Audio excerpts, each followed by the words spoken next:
Dangers of overpricing your house. I mean, there's a lot. And a lot of people do it. Yeah. Even though they might not heed the advice of a realty expert. But tell us about the dangers of overpricing your home. Yeah. So when you list your home, you really have one chance to make your first impression when that thing hits the market.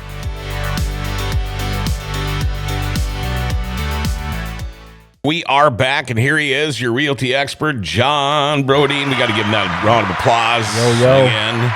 You're in a hurry. You're leaving. Where are you going to? Where? Leaving to Vegas today. Oh, are you going to go gambling? Maybe a little bit of gambling, but mostly to go watch a grappling jiu-jitsu tournament. Oh, yeah. T-Mobile Arena. Okay. Oh, T-Mobile. So you're not grappling or fighting. You are spectating. Yeah, I'm not good enough to make it into this one. I thought you were good. I'm reasonably good. Okay. But not, this is like world class level good. Okay. I'm definitely not that. So is there anybody there you want to particularly watch, or you just want to kind of soak it all in, or what? I've actually gotten to train with a couple of the people that are competing in it, so I'll be rooting them on. I've got a number of people that I'm fans of for sure, so I can't wait. It's going to be exciting. So any of these people that you're going to be rooting for, did you whoop up on them in the gym? They whooped up on me. Okay. Yeah, far from it. It was when I was down in Austin, Texas. Training. Yep. One of my buddies was training for Worlds, and he went down there kind of as a part of his training camp for Worlds. I went with him. We trained at a couple of these really high level, like world class gyms, and we were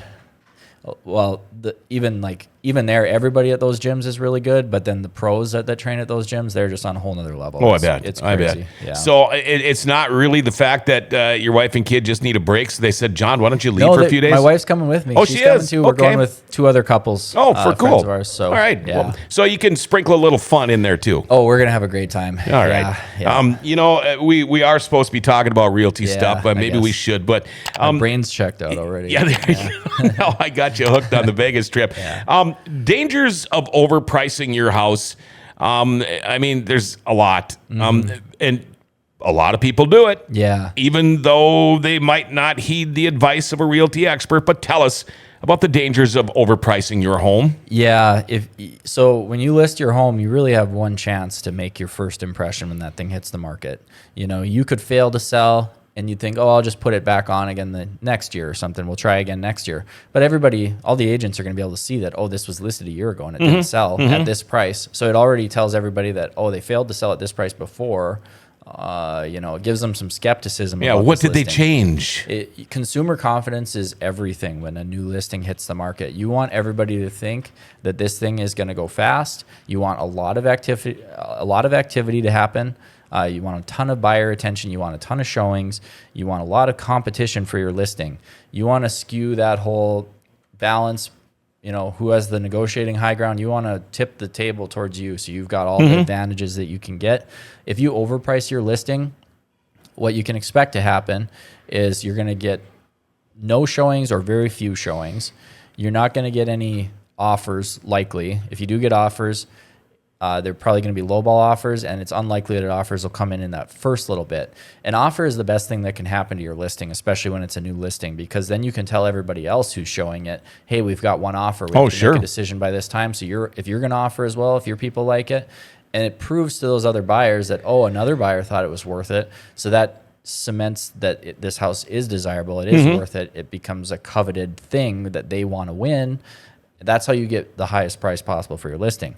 But if you miss the mark on your price, the opposite happens. If you do get offers down the road, they're probably going to be low balls. Likely what you're going to have to do is you're going to have to price reduce eventually until you get to the point where the house is actually worth, right? It's not like you start, if let's say a house is worth $450 and you start at $500 and you don't get much action, then you price reduce it to $490 and you still don't get any action, and you price reduce it to $480. Keep in mind the house is probably worth $450. It's not like you start getting offers when you're at $480. Sure.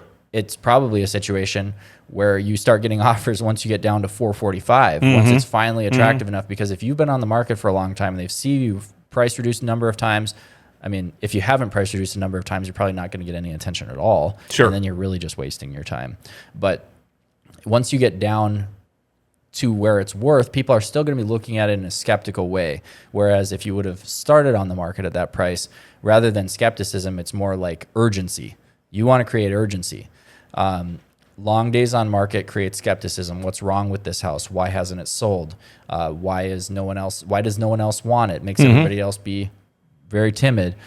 Versus if everyone sees that other people want this place, it makes them say, oh, they want it, it must be good.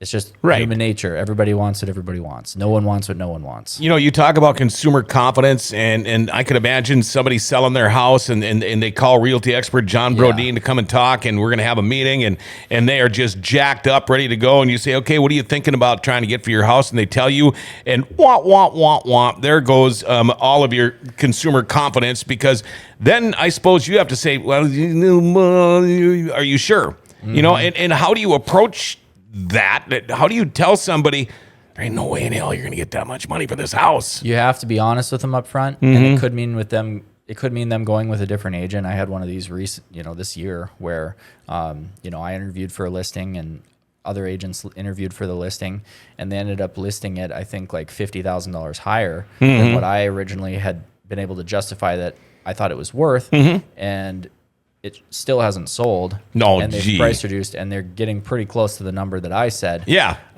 Whereas if we would have, who knows what would have happened, but if we would have listed at the number that I said, there's a good chance it'd be sold by now, and possibly it would have been attractive enough to get multiple offers where it would have sold quickly, either at or above the full listing price. Now they have a very slim chance at getting at or above listing price because they've been sitting and price reducing for so long. So there have been times where I've made the mistake of like a seller, really pushing hard and justifying why their home's worth what it is. One in particular I can remember, the seller had a ton of money into this house. It was not in the right area. The stuff in his area was far lower than where he was at. Like, okay, probably the average price in his area was like half of what he was at. Okay, probably less than half. Yeah, all the houses that he was basing his value off of in his mind, and that I would have had to look at in order to justify the price that he had in his mind, were in an extremely attractive area where, that was normal. Nothing compared to where this house was located. Exactly. Wrong location. He was, but he had so much money into this house. It was kind of undeniable how much he had into it.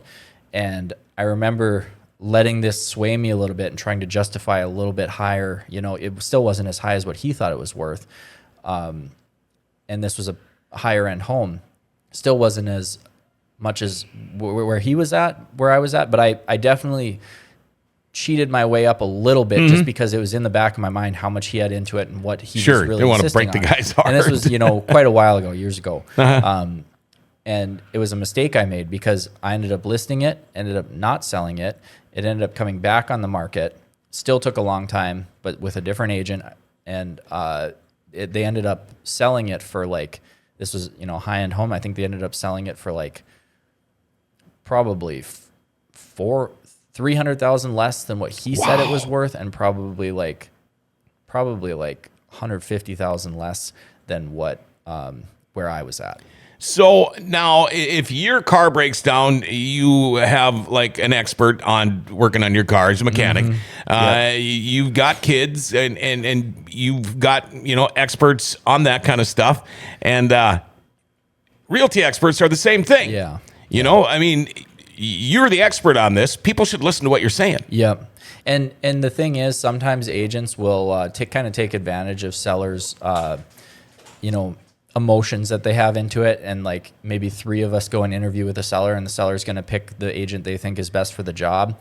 And let's say me and the other agent told him what it's actually worth, and the other agent says, no, I can sell it for $100,000 more than that. Some people fall for that and list it for that much and have a terrible experience and end up not doing very well. Because sometimes agents will it's in the industry, it's called buying the listing. It's usually less experienced agents or less assertive agents. And that's the way it goes. How often then do these people, has it ever happened to you where maybe 3, 4, or 5 months later, they call you back and say, we should have just stayed with you in the beginning. It's happened. What do we need to do now to get you to be on our team? I'm waiting for that to happen on that one I told you about. Yeah. Okay. It's too late on the other one. That was my mistake, but I definitely, that's a mistake I try to avoid it as much as possible. Just like people naturally think that their home is worth maybe a little more than it is. Always. Everyone has an optimistic view. I probably have an optimistic view of what my own home is worth. agents have the same thing about their clients. Like I want to be able to justify why that homeowner, that client's home is worth more than it is. I have to try to check myself and be objective when I'm doing the value and just only look at the comps and only look at the facts and not let any of that kind of bleed over into the expert opinion that I give. And a lot of people, it's a part of it is emotion. Yes. I would think too. I mean, you've lived in this house for how many years? You've done how much work to it and put how much money into it. Exactly. And you're going to probably think it's way more than you did, but that's just all part of the game. But again, part of that game is getting a hold of a realty expert who knows what they're talking about. Yep. No matter what, it might hurt sometimes, but you're the expert. Yep. It's if somebody has to make a decision between what they think is maybe underpricing their home or overpricing their home, and let's say legitimately underpricing your home or legitimately overpricing your home, not pricing it right where the value is, there's actually in a lot of ways less risk to underpricing the home because you're guaranteed a ton of action and activity because everyone sees that it's a good deal. You're going to get that feeding frenzy effect. Everyone's going to see that everyone else wants it. They're going to go crazy, and you're going to get probably an insane bidding war. Get way over your asking price that was too low to begin with, and ideally end up going over what it actually is worth just because of the feeding frenzy of activity. So it's got to be a fine line, really, when you put that asking price down, because you could do like you just said, and people are going to go, well, that's too low, but then you hope for a bidding war, or you can say that's too high. And I'm not suggesting purposely legitimately pricing it too low. I think pricing it like right where it's worth and erring on the side of it being a tiny bit low is probably where there's the lowest risk and the highest upside. And by far the least upside and the highest risk is overpricing it. So you're getting ready to go to Vegas. Yes. And how long are you going to be gone? Till Monday. Monday. Back on Monday. So don't eat too much. Don't gamble away too much. Are you a gambler? A little bit. I'll play some blackjack, craps, roulette. Anything just a that's little bit. I can see. I don't trust those machines. Anything you can see. Is your wife a gambler? She likes kind of the same stuff as I do. She likes the slots a little bit, but I try to. Slots are a ripoff, in my opinion. How does somebody get a hold of realty expert John Brodeen? 701-213-5428. It's my cell phone number. Follow me on social media: Instagram, TikTok, Facebook, YouTube. Catch up with all my latest stuff, putting out videos every single week. So, all right, man, you have a safe trip. Thank you. Win a little bit of money. Hopefully. Have some fun. We'll see you in a couple of weeks. Yes. All right, there you go. That's John Brodeen. He is your realty expert, and that is your Berkshire Hathaway bi-weekly podcast, your Friday edition. We'll have a new one coming up for you on Wednesday morning. Yep. Until then, everybody, have yourself a great weekend.